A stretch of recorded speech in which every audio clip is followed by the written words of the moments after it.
federalismo e igualdade territorial, uma contradição em termos, asterisco. Marta Rett, professora livre-docente do Departamento de Ciência Política da Universidade de São Paulo, USP, e-mail, arret.usp.br. A expressão natureza particular do federalismo brasileiro é empregada por analistas do regime democrático instituído pela Constituição de 1988 para designar uma das instituições que tendem a afetar negativamente a efetividade do Estado brasileiro na provisão de políticas públicas. A adoção da fórmula federativa seria, em primeiro lugar, uma espécie de artificialismo, dado que a sociedade brasileira não apresenta as clivagens étnicas ou religiosas que justificariam a adoção de arranjos consociativos, Lamonnier, 1992. Além disto, a fórmula adotada no Brasil estaria entre as mais descentralizadas do mundo, Chá 2006, que conferiria excessiva autonomia aos governos locais e, por consequência, limitados incentivos para a cooperação horizontal. Relações intergovernamentais predatórias e ausência de coordenação seriam um resultado deste federalismo autárquico, Abruzio e Soares, 2001.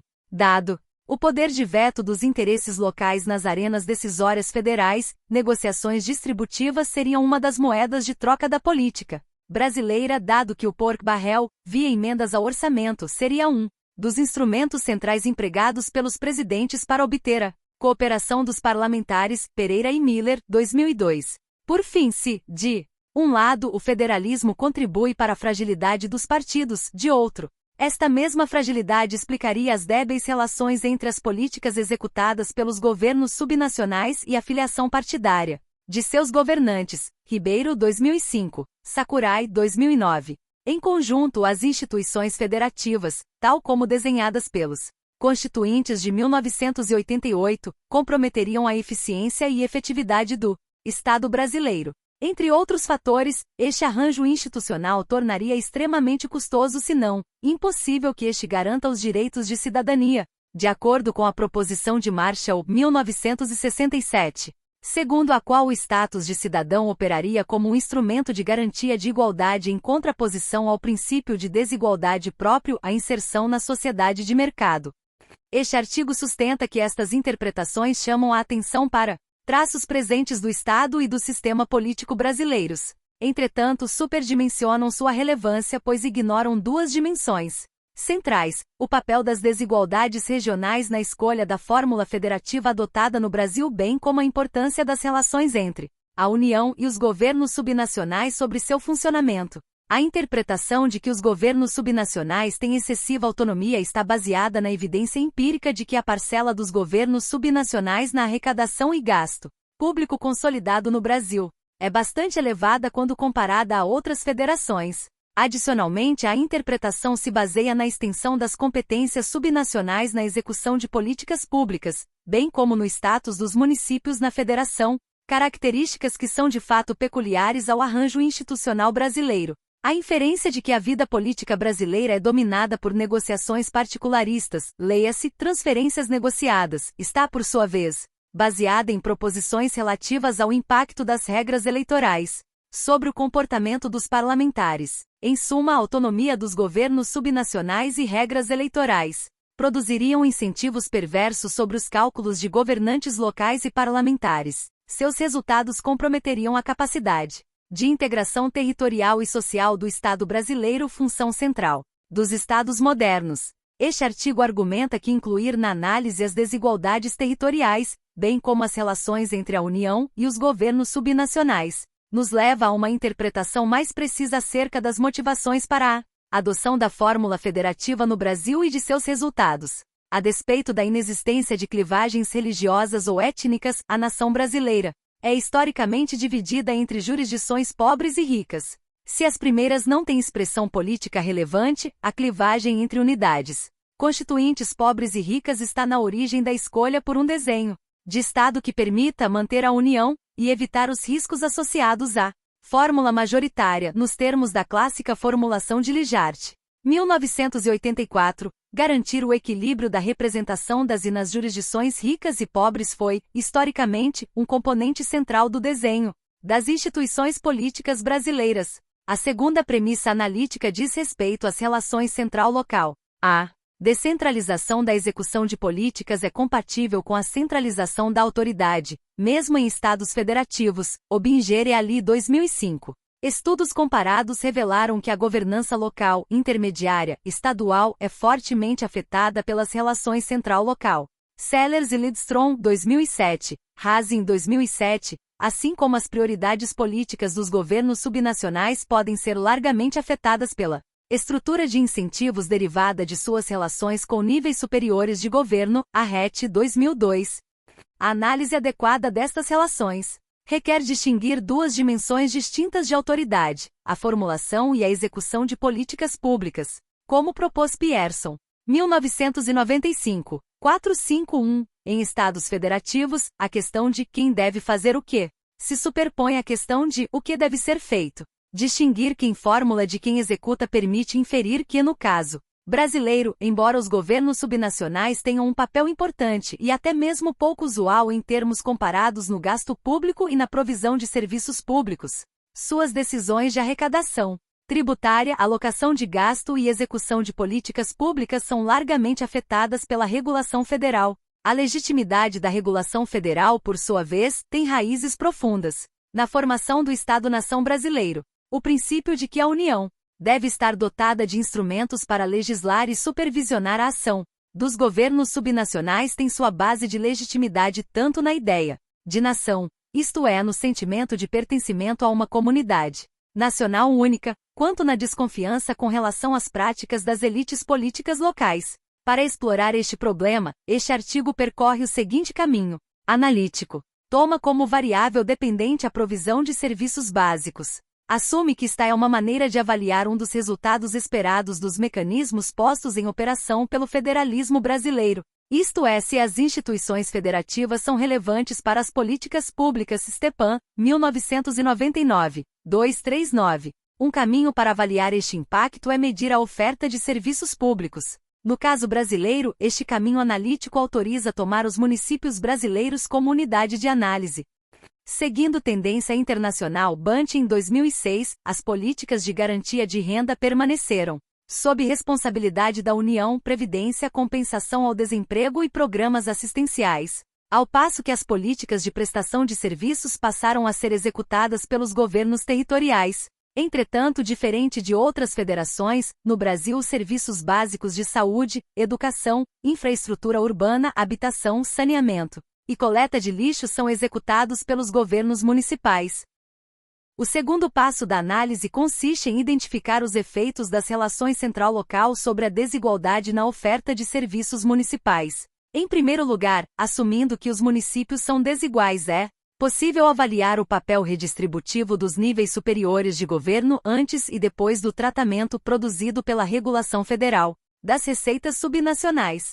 Portanto, é possível conectar os efeitos de redução das desigualdades associadas às regras do jogo tributário e fiscal da Federação Brasileira. Por outro lado, assumindo que os municípios brasileiros são iguais enquanto unidades de produção de serviços públicos, a existência de políticas reguladas de maneiras diferentes permite explorar os efeitos da regulação federal sobre o gasto dos governos locais. Em suma, as relações central-local são uma variável analítica central. Seus efeitos sobre as decisões dos governos municipais, bem como sobre a desigualdade entre jurisdições, permite testar a proposição relativa aos efeitos deletérios das instituições federativas brasileiras sobre a produção de políticas públicas. A análise cobre o período de 1996 a 2006, com base no banco de dados sobre informações municipais do Centro de Estudos da Metrópole. O artigo fornece evidências para argumentar que estados federativos que concentram autoridade regulatória na União criam mecanismos institucionais que operam na direção da redução das desigualdades. Contudo, a possibilidade de divergência dos governos locais, uma característica intrínseca de estados federativos, tende a produzir mecanismos que operam no sentido da divergência de políticas entre jurisdições. Consequentemente, estados federativos que combinam regulação centralizada e autonomia política dos governos locais tendem a restringir os patamares da desigualdade territorial. Este resultado é explicado por duas tendências apenas aparentemente contraditórias. Isto é, o papel regulatório do governo central opera no sentido da uniformidade ao passo que a autonomia dos governos locais opera no sentido da divergência de políticas. Esta interação implica desigualdade entre as jurisdições, mas esta tende a variar no interior de certos intervalos.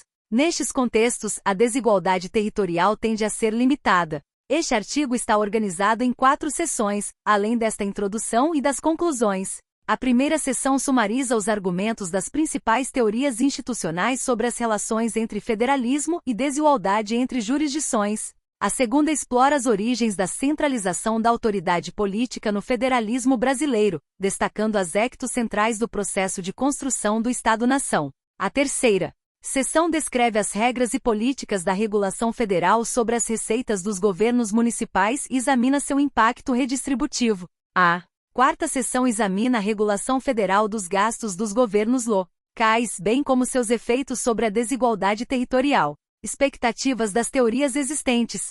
As teorias institucionais nos permitem esperar 3 distintos resultados em estados federativos no tocante à desigualdade de políticas entre as jurisdições. Uma das mais influentes argumenta que federalismo implica desigualdade, pois a uniformidade é antitética ao federalismo. Não há saída para um fato decisivo: federalismo e igualdade de resultados não podem coexistir. Wildawski, 1984, 57, 68. Este resultado seria produzido por um mecanismo institucional básico. Estados federativos garantem a possibilidade da discordância por parte das unidades constituintes. A possibilidade de discordância cria mecanismos institucionais que favorecem a diversidade de políticas, uma vez que as jurisdições podem discordar entre si ou com o governo central. O resultado inevitável seria a desigualdade das políticas implementadas. A teoria da escolha pública, por sua vez, desenvolveu um modelo ideal de federação a partir do influente artigo de Charles Shebout, 1956, segundo o qual governos locais eficientes e responsáveis requerem instituições políticas que promovam a competição por contribuintes com mobilidade interjurisdicional. Com base nesta premissa, Vengasta, 1995 e Buchanan, 1995, propuseram um modelo ideal de Estado nacional no qual a autoridade sobre políticas, policy decision making, e sobre a execução das políticas, policy making, deveria ser altamente descentralizada, e o papel redistributivo do governo central deveria ser fortemente limitado. Para estes autores, não é realista esperar que governos centrais possam eficientemente desempenhar funções redistributivas. Políticas distributivas não seriam capazes de produzir redução das desigualdades territoriais porque estas tendem inevitavelmente a converter-se em por-barrel, isto é, gastos localizados cuja alocação refletiria interesses clientelistas de coalizões regionais poderosas nas arenas decisórias centrais. Assim, as proposições teóricas desta escola nos permitem esperar 2 possíveis resultados em estados federativos. O primeiro se refere aos resultados prováveis na presença de políticas nacionais de tipo distributivo. Em tais contextos, as transferências seriam dirigidas aos distritos de origem das elites políticas com maior poder regional. Estes não seriam necessariamente os distritos mais necessitados. Como resultado, portanto, políticas distributivas não obteriam resultados redistributivos. Um segundo resultado estaria associado aos contextos federativos nos quais há competição entre as jurisdições, por cidadãos e firmas que votam com os pés. Shebout, 1956. Este contexto conduziria a uma corrida para baixo nas políticas redistributivas, porque a estratégia dominante dos governos locais seria livrar-se dos pobres para atrair firmas e contribuintes mais ricos. Peterson, 1995. Portanto, em nenhum dos cenários possíveis, estados federativos produziriam redução das desigualdades territoriais. Finalmente, uma terceira escola argumenta que estados federativos não são antitéticos à redução das desigualdades entre jurisdições.